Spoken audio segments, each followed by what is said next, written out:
Bonjour à tous, bienvenue sur la chaîne de Mecha Passion.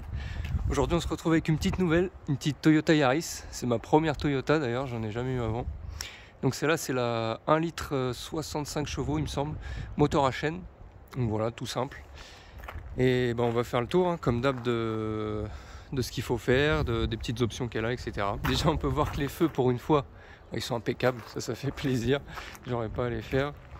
Là on peut voir qu'il y a un petit décrochage ici là. Et en fait il manque le garde-boue avant gauche. On va le remettre avec ça là. Après niveau carrosserie elle est plutôt propre franchement. Bon elle a des petites des petits trucs comme ça là par exemple, mais ça va. Les 4 nœuds ils sont impeccables, ils avaient été faits. On va avoir un roulement arrière gauche à faire. Ils avaient déjà changé l'arrière droit, j'ai vu sur les factures. Et là je me suis aperçu que le gauche fait du bruit. Les essuie-glaces tout ça c'est bon. J'avais regardé. On a les vérins évidemment qui tiennent pas, donc ça pareil on va les faire. Bon là c'est le bordel parce que j'avais chargé un escabeau, mais d'ailleurs j'avais galéré à trouver comment on rabat la banquette, et en fait ça se fait par l'autre côté, par l'intérieur. Et sinon par cette languette ici tu peux avancer ou reculer, ça c'est pas mal. Comme ça tu perds un peu de coffre, mais tu gagnes un peu de place pour les jambes si jamais tu transportes des gens quoi. Là il manque un enjoliveur, mais c'est normal, c'est moi qui l'ai retiré parce qu'en fait le lave-glace dessus il marche pas. J'ai vu qu'ils avaient déjà fait remplacer la pompe de lave-glace sur facture, mais ça marche pas. Et moi j'ai contrôlé, en fait sur ce modèle là tu as 2 pompes de lave-glace sur le réservoir, on regardera plus tard. Tu en as une pour l'avant et une pour l'arrière. Moi je trouve ça chelou, mais bon c'est pas grave. Et donc moi j'ai commandé une neuve pour l'avant, et pour l'arrière vu qu'elle était plus chère, je l'ai pris d'occasion sur Opisto. Donc on testera. Moi j'avais testé, il y a bien 12 volts qui arrivent à la prise, donc je pense que c'est bien les pompes. Et on verra aussi qu'en fait ils avaient inversé les prises des 2 pompes, ils se sont trompés. Donc est-ce que c'est ça qui a fait qu'elles ont grillé ou pas? Je pense pas, mais bon voilà, déjà c'est pas normal. Donc elle a les critères 2, ça c'est cool aussi pour la vente avec les temps qui courent, c'est pas mal. Donc là à l'intérieur pareil, j'avais démonté le panneau de porte, parce qu'en fait là c'est pas la charnière là, mais les charnières c'est ça, l'arrêtoir, je sais plus comment on appelle ça, il arrêtait plus très bien la porte, donc on va la changer. Ouais, sinon l'intérieur franchement elle est propre. On a le petit pommeau là qui est usé, pareil je l'ai commandé, ça je vais m'empresser de le changer parce que j'aime bien. Sinon bah, elle a la clim, elle a les vitres électriques à l'avant, elle a les rétros électriques. Et voilà, ce que j'aime bien aussi, c'est son petit compteur là-bas au fond là. En fait il est tout au fond, je pense que ils ont fait ça pour la lumière du soleil, comme ça tu le vois. Ah, c'est une voiture qui a été bien entretenue, j'ai vu, j'ai tout le suivi, j'ai même le bon de commande de l'époque Toyota quand ils l'avaient acheté neuve. Bon, c'est pas une première main, je crois que c'est 2 ou 3, mais elle a toujours été bien suivie.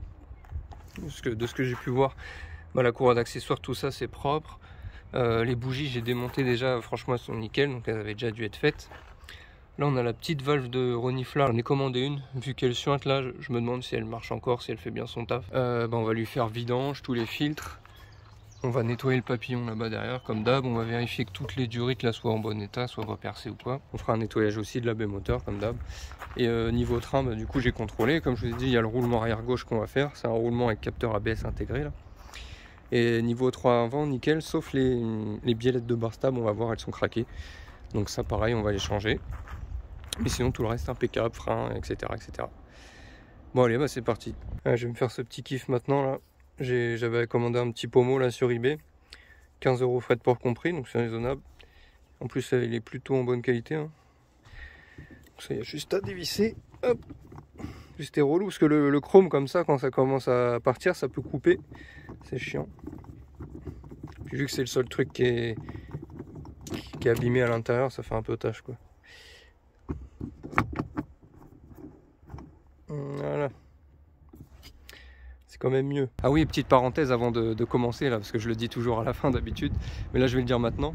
Il y a 80% de ceux qui regardent les vidéos qui sont pas abonnés à la chaîne. Donc si le contenu vous plaît, n'hésitez pas à vous abonner, c'est gratuit. Et moi ça me soutient et ça me donne de la force pour continuer quoi. Bon, je vais vous présenter mon nouveau jouet là.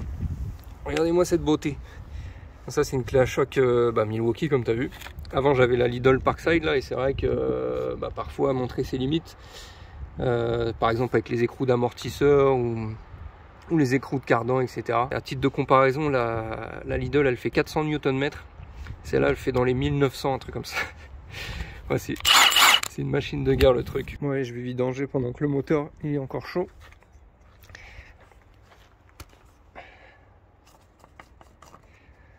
Hop. Hop là. Alors, on laisse couler tranquille. Le filtre à huile est juste là. En attendant, on va démonter un peu là-haut, là, filtre à air, etc. Nettoyer le papillon. Bon allez, on attaque le démontage. Je vais enlever tout ça là pour accéder au papillon et regarder un peu tous les tuyaux.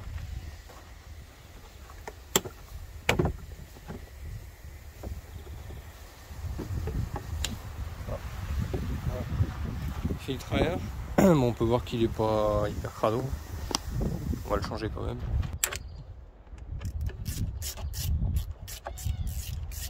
Ouais, comme je vous ai dit, les bougies, j'ai déjà vérifié, elles sont nickel. Bon, du coup, j'ai carrément retiré la boîte à air avec le petit la valve du truc de réservoir d'essence là. Il y a ces deux duriques là qui sont reliées dessus, elles sont un peu pétées au niveau de l'arrivée. Donc là, je vais juste les recouper un peu pour les remettre dessus plus tard. Sinon, j'ai vérifié toutes les durées, tout ça, c'est bon. Le papillon, il est pas très sale, on va le nettoyer quand même vite fait. Je vais passer un petit coup de nettoyant frein aussi là sur le filament du débitmètre, sur la prise. Là, on va tout remonter, on va remonter aussi la valve verte là, je vais vous montrer après. J'ai reçu mon colis d'ailleurs entre deux. J'ai coupé les duriques là qui étaient craquées, etc. Bon. Alors on va voir ce qu'on a reçu. Du coup j'ai le filtre habitacle. Là il y a le petit filtre à huile. Le gros truc qu'on peut voir là, c'est le garde-boue qui manque à l'avant gauche. Les deux vérins, le filtre à air, les biellettes de bar stable. Ça doit être la pompe de lave-glace. Ça c'est l'autre biellette de bar stable. L'arrêtoir de porte. Et ça c'est le roulement de roue arrière. Du coup je connaissais pas cette marque là, CX. Enfin, c'est Automotive Bearing. Et en fait c'est une entreprise basée en Pologne qui est spécialisée dans les roulements. Donc vu qu'ils sont spécialisés dans les roulements et que c'était un des moins chers, je me suis dit bah tiens, je vais essayer. Alors on va remettre le filtre à air, du coup filtre, ils ont même un petit pré-filtre là, c'est sympa. Le filtre il se met d'abord en dedans comme ça.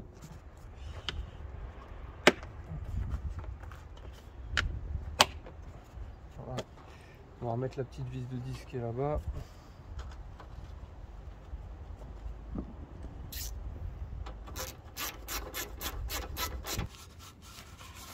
Voilà. Pas oublier de huiler le joint neuf. On va venir le serrer à la main tranquille.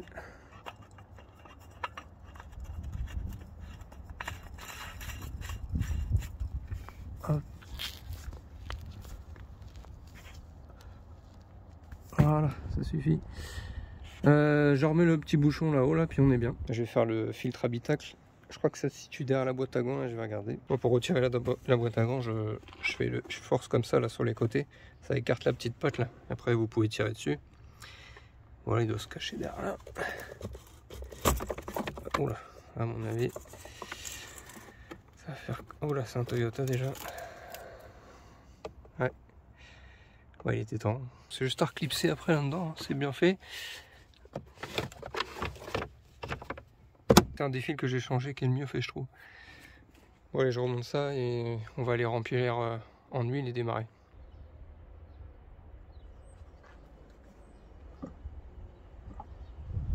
Allez, on démarre, on laisse tourner quelques secondes comme d'habitude et on refera le niveau après.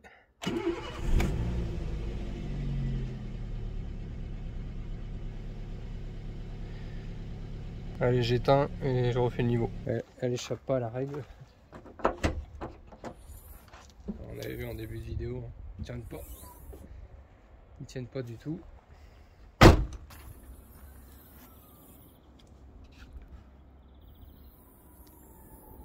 Impeccable. Là je vais faire l'arrêtoir de porte là, parce que du coup elle tenait pas toute seule avant.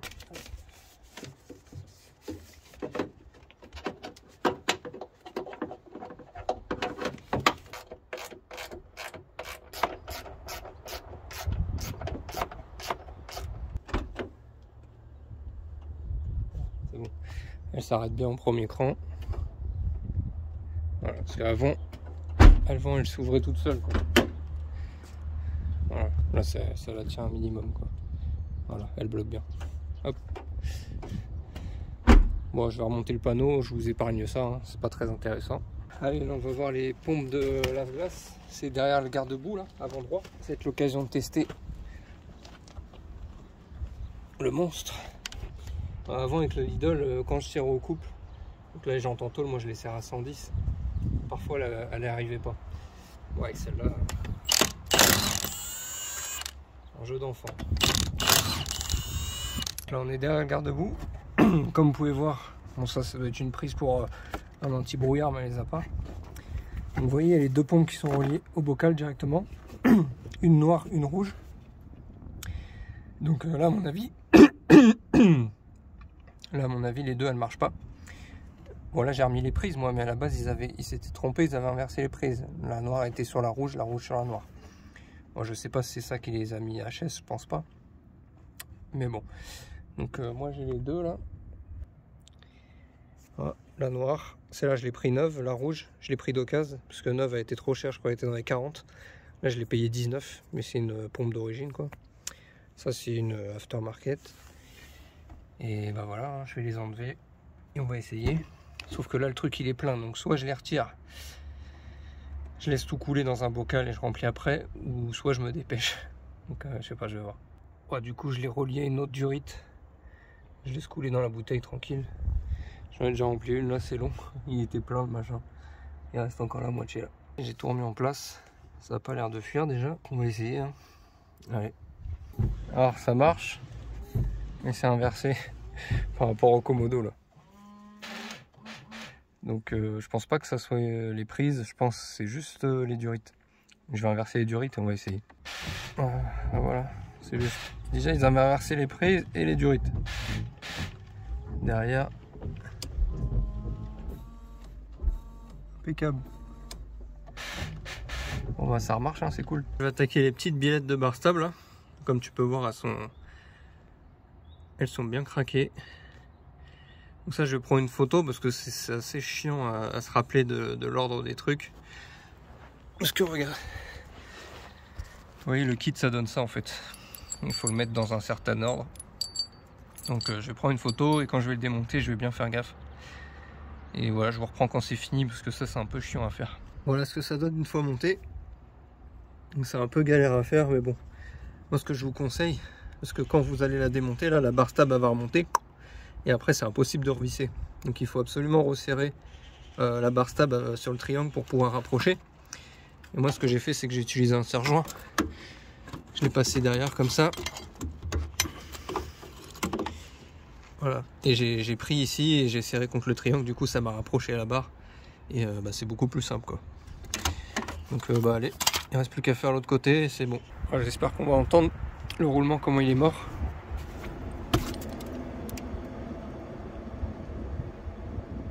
Bon, on l'entend bien, hein. Puis la roue, elle tourne beaucoup trop longtemps. Ah, voilà. Donc ça se présente comme ça. C'est un roulement avec les goujons et capteur ABS intégré.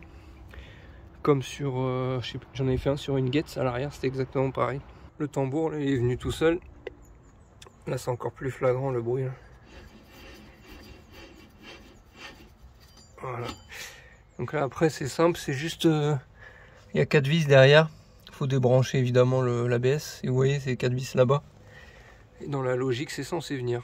Donc la première étape, j'ai réussi à l'enlever de son logement là. Mais après, il est encore dans ce truc là. Là, j'ai été comme un bourrin. Je vais derrière avec un gros truc comme ça. Je tape derrière, quitte à défoncer le truc ABS, on s'en fout. Par contre, là, il est resté dessus. Donc, je vais voir comment je le retire de là. Bon, au final, juste en gigotant un peu là, il est venu tout seul. Ce que je vais faire moi après sur le nouveau, c'est que je vais mettre de la graisse cuivrée tout là, un peu là-dedans. Comme ça, si jamais quelqu'un doit le redémonter un jour, il sera moins emmerdé. Voilà, j'ai mis un petit coup de papier de verre là sur les garnitures. J'ai renettoyé un petit coup. Petit coup de papier de verre aussi là-dedans. Ouais, déjà on peut voir la différence. On n'entend rien. Impeccable. Là, ce qu'on entend, c'est les garnitures de frein. C'est normal qu'elles frottent à un endroit. Ça veut dire que justement qu'elles sont bien réglées. Si on les entendrait pas frotter, ça voudrait dire qu'il faut les resserrer un peu. Mais il faut toujours les entendre un peu frotter. En tout cas plus de bruit de roulement. Là ce que je vais lui faire c'est la purge des freins. Donc comme on peut voir il est bien noir. Et je trouve que la pédale elle est pas top top. Voilà, terminé. Ça c'est le neuf. Il peut paraître crade mais non c'est sa couleur. Il y en a ils sont plus clairs que d'autres. Je vais vous montrer l'ancien, vous allez tout de suite comprendre. Voilà, ça c'est noir. Donc ça va pas lui faire de mal. Moi, je viens de finir de fixer le garde-boue là. Ça c'est un peu une galère, surtout quand c'est en adaptable. Donc j'ai été acheter des clips là. Et là où c'était trop gros pour les clips, là j'ai mis des rivets là, juste à ces deux là. Là c'est impeccable, ça tient nickel. Et je sais pas si vous avez dit mais la clim aussi elle fuyait. Du coup moi je l'ai fait remplir avec un liquide traceur. Et apparemment là, je sais pas si on va voir là. Je vais essayer de zoomer au fond. Vous voyez c'est tout gras. Et j'ai l'impression que c'est le compresseur de clim qui fuit. Donc là je vais aller le voir, il va me confirmer. Et si c'est ça, il me revide le circuit.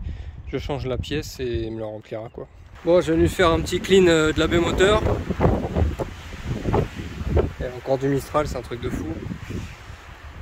Bon voilà, c'est tout propre. Et du coup le compresseur de climatisation c'est bon, c'est réglé. Je me suis mis à l'intérieur, sinon on va pas s'entendre avec le vent, c'est chiant. Donc ouais, je disais le compresseur de climatisation, ça y est, j'ai été le faire recharger enfin. Là, je vous explique, en fait c'était une galère de fou. J'en avais acheté un à la casse, vous vous rappelez. Je l'ai monté, j'ai été le faire recharger, sauf qu'il marchait pas. Donc retour à l'envoyeur, la casse ils m'ont remboursé, etc. Et j'en ai trouvé un sur le bon coin. Et en fait je l'ai reçu et la poulie du compresseur de clim, quand je l'ai monté en fait j'avais pas vu, je roule, j'entendais un bruit bizarre. Et en fait la poulie elle était voilée. J'ai dit oh putain c'est pas possible. Du coup ce que j'ai fait c'est que je suis allé chez mon garagiste, parce que je savais pas trop comment on intervertit les poulies là-dessus, c'est un peu galère. Donc du coup il me les a intervertis. Et là j'ai été rechargé ce matin et impeccable, ça marche. Donc au moins le compresseur il marche, c'est cool. On verra s'il y a une fuite ou quoi, mais je pense que c'est bon. Celle-là elle est déjà vendue, elle était quasiment vendue dès que je l'ai achetée. En fait c'est Mitch là, qui m'a contacté sur Instagram, big up à lui. Il m'avait demandé si, ça faisait longtemps qu'il m'avait demandé si j'avais pas une petite voiture et tout qui correspondait à ce qu'il recherchait. Donc celle-là elle correspondait. Donc dès que je l'ai acheté, il m'a dit bah garde-la moi. Donc voilà. Donc si la vidéo vous a plu, n'hésitez pas à me mettre un petit j'aime, un petit commentaire, à vous abonner à la chaîne, c'est important, hein, ça donne de la force pour sortir plus de vidéos et tout. Donc voilà. Allez, à la prochaine, ciao.